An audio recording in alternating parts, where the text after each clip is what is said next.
అది అ- ఫస్ట్ అ- టైం సీరియస్‌గా తీసుకోవాలా? కామెడీగా తీసుకోవాలా? అర్థం కాలేదు నాకు. అది సగంలో వదిలేసేయాలి ఆ రొమాంటిక్ ట్రాక్.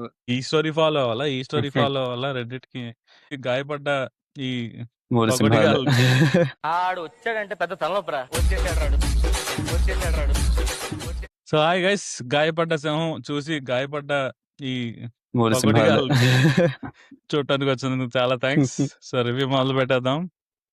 Yes. నాకైతే 3/4 ఆఫ్ మూవీ తర్వాత చాలా నిద్రొచ్చింది.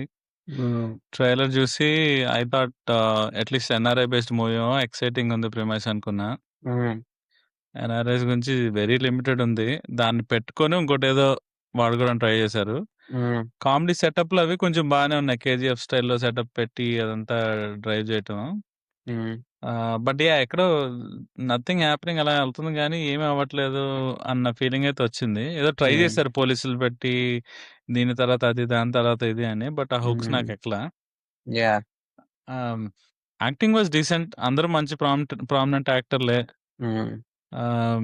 But somehow it didn't click for me. So చాలా బాగా గాయపడ్డాం. Too many and multi star Sree Vishnu గారి రోల్ కూడా ఎక్కువే ఉంది యాక్చువల్లీ. అది మల్టీ స్టార్ మూవీ అనొచ్చేమో. చెప్పారు And అదే అటు side extended cameo. Shri Vishnu గారి స్టోరీ మరీ ఎక్కువ డీటెయిల్ గా వెళ్ళిపోయారేమో అనిపించింది నాకు. అంత అవసరం లేదు ఇన్ డెప్త్. అక్కడే కొంచెం అరే ఈ స్టోరీ ఫాలో అవ్వాలా? ఈ స్టోరీ ఫాలో అవ్వాలా? రెడ్డిట్ కి anyway. So yeah, what about you guys? నేనైతే కేవలం తరుణ్ భాస్కర్ గారి మూవీ బాగుంటుందేమో ఫన్ అని చెప్పి చూద్దాం అనుకున్నా. Yeah. But it did not live up to that expectation నాకైతే. Yeah. మీరు అన్నట్టు కనెక్ట్ అవ్వలేదు సినిమాకి స్టోరీకి నేనైతే. అదే ఏదో వెళ్తుంది కానీ ఏం అవ్వలేదు అనిపించింది. నాకైతే కొన్ని రెఫరెన్సెస్ కొన్ని డైలాగ్స్ నచ్చినాయి. యా బట్ ఓవరాల్ చూస్తే అదే బేసిక్ గా మనం అనుకున్నాం కదా జెట్లీలో కూడా సీన్స్ రాసి ఏదో కనెక్షన్ పెట్టాలని ఇన్ఆర్గానిక్ గా ఫ్లో కి ఏదో ఫోర్స్ చేసినట్టు ఉంటది. This is even more better. Okay, ఈ కామెడీ సీన్ ఈ సినిమా రెఫరెన్స్ ఉన్నదని చెప్పి ఓకే ఇప్పుడు ఎట్లా రాయొచ్చు. ఇండివిజువల్ గా కొన్ని చూస్తే ట్రైలర్ నచ్చినట్టు నచ్చొచ్చేమో. బట్ అదే కొహరెంట్ గా లేదు మొత్తం అన్ని కలిపి పెట్టినప్పుడు. టూ మెనీ డిఫరెంట్ ట్రాక్స్ అయిపోయినాయి. మీకు ఆయన జేడి చక్రవర్తి గారి క్యారెక్టర్ ఎలా అనిపించింది? అంటే అది ఫస్ట్ టైం సీరియస్ గా తీసుకోవాలా? కామెడీగా తీసుకోవాలా? అర్థం కాలేదు నాకు. ఓకే. బిగినింగ్ లో సీరియస్ క్యారెక్టర్ లాగే స్టార్ట్ అవుతుంది. దెన్ చూపించే కొద్దీ ఆయనకి చేతులు వణుకుతుంటాయి. అదంతా Spoilers. మళ్ళీ ఆయన ఓటీటీ గైస్ ఒక రొమాంటిక్ ట్రాక్ చూడక్కర్లేదు. పెట్టాలని చూశారు. అది సగంలో వదిలేసారు ఆ రొమాంటిక్ ట్రాక్.